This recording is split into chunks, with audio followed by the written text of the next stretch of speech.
Hello, BookTube, and welcome back to the Steve Tiberius Donoghue Book Club.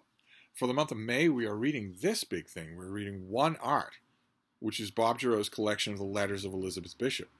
He was her publisher, and he went through a vast amount of correspondence to draw together this one big book. She was an indefatigable letter writer at an age when lots of us were, but her letters are especially good.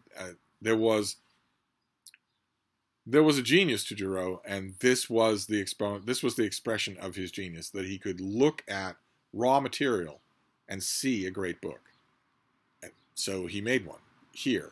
And these letters are presented in chronological order, of course, and a lot of you have been emailing me saying that you never thought that you would be able to read a letter collection with interest, that you might do it if it was part of a school assignment, but not for fun, and that you're changing your mind because of this book, because of how engaging it is.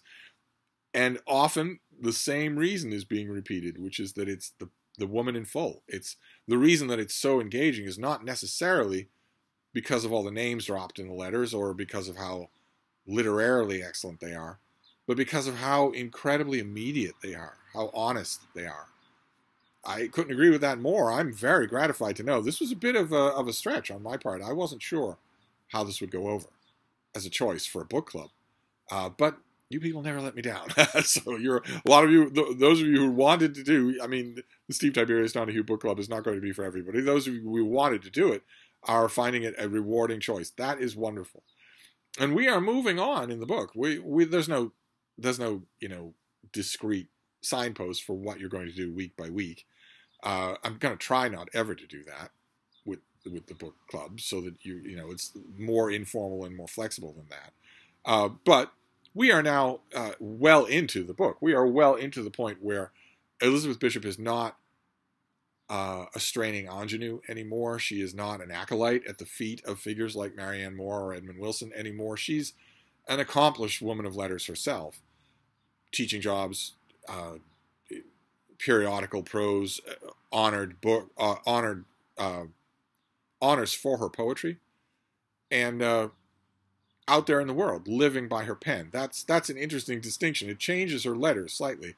It doesn't change their raw honesty, the quality that is most appealing to most of you when you're reading this, but it does change the gravamen of them just a bit. There's an example I came up with here from, I think it's 1965. A little bit in here about literature that doesn't sound like the earlier letters. It sounds like someone who's done a million times more reading. Some of your pedagogical ideas are rather like my own. The writing course doesn't bother me at all. After all, they must want to take it or they wouldn't bother. And all is grist to that mill. Rereading Hardy, I was struck by his titles. Just looking them over in the index, and thought what wonderful titles a lot of them would have made for Wallace Stevens, too. Even some for Eliot. But with such differences in the poems. So I've been working out a set of possible themes, and I think I'll try comparing poems when I can. The Emperor of Ice Cream is really very much like Aunt Helen, for example. Hardy's Her Apotheosis is similar to that poem of Auden's about the matron having lunch at Schraff's, etc. Thomas Hardy's titles like Voices from Things Growing in a Churchyard or On One Who Lived and Died Where He Was Born could perfectly well be Wallace Stevens' titles. And what would he have done with them? And you just immediately start thinking along those lines. Just imagining these swapping these poetry themes and styles and especially voices. This is my one bright idea so far, and I find it rather fascinating. I suspect people make lots of difficulties about poetry just because they don't recognize the old themes quickly. I am sending up a batch of my own books air freight this week to have at hand, and shall immediately buy books from the New Fowler by myself, the New Fowler and a new dictionary. I presume they have a big bookshop. Also, Clee's journals, prohibitive here, about $15 there, I think. And wonderful, and then ... her mind wanders off. She does talk about the weather. But that is very interesting, I think. Interestingly textured. Just wonderful to watch her mind at work. But also in these later letters, we get later events in her life. She lived with her best friend for 15 years almost. And was deeply, deeply loved, this woman. And because the letters encompass that, those of you who are too young to remember the age of letter writing, that is one aspect that it shares in common with the age of email, which is that when you get into the habit of corresponding with someone, you include everything. You virtually never draw a curtain over things like tragedy, and tragedy strikes at the 2/3 part of this book. That friend dies. And there are a few letters to a few different people on that subject. This one is to two friends from 1967. Lota died sometime Monday morning. I seemed to know this by the instinct all that day, but wasn't told until that evening, when Dr. Annie came personally to my friends across the street. I was having supper with them, although I already knew in my heart she was dead. They have been angels to me. That's all I can say now. Tuesday I got all the arrangements made. She will be flown back tonight, get to Rio tomorrow a.m. I wanted to go along too, of course, but Annie persuaded me it would be better to wait. Getting a, quote, foreigner back home in a coffin involves a great deal of papers, etc. The undertakers, Annie's people, do most of it. There's nothing more I can say now. I have no idea what to do with my life anymore, but I suppose with time things will somehow arrange themselves. Many wires from our best friends in Rio. If you have written, don't worry. I'll cherish every word, even if too late. Forgive my burdening you. I wish I could talk with you, or rather just be with you and not talk. Pure Elizabeth Bishop. I wish I could talk with you, or rather just be with you and not talk. I've had to do so much talking in the last 10 days. I'm almost all you didn't know Lota when she was well. I had at least 13 happy years with her, the happiest of my life. I'm just trying not to blame myself for all the wrong things I know I did. She was a wonderful, remarkable woman, and no one will ever know what really happened. She did have the best possible modern care.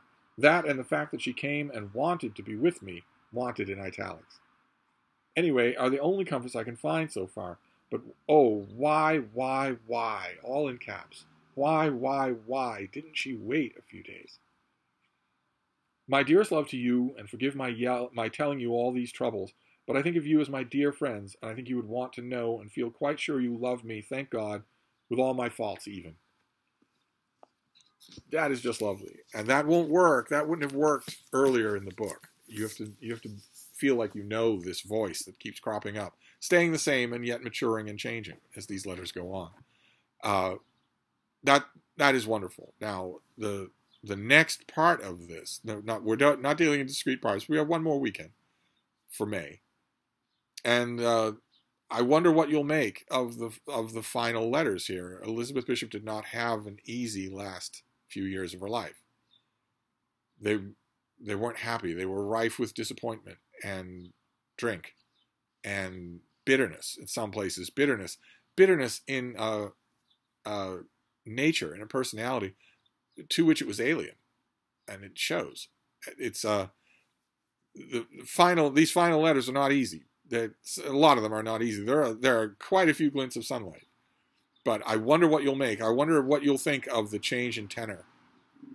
I guess we'll see together. We'll go over that. We'll return to this book one last time next weekend. Of course, you have the real thing. You have the real deal. You have this book, which is infinitely revisitable. I can tell you that because I've revisited this an infinite number of times.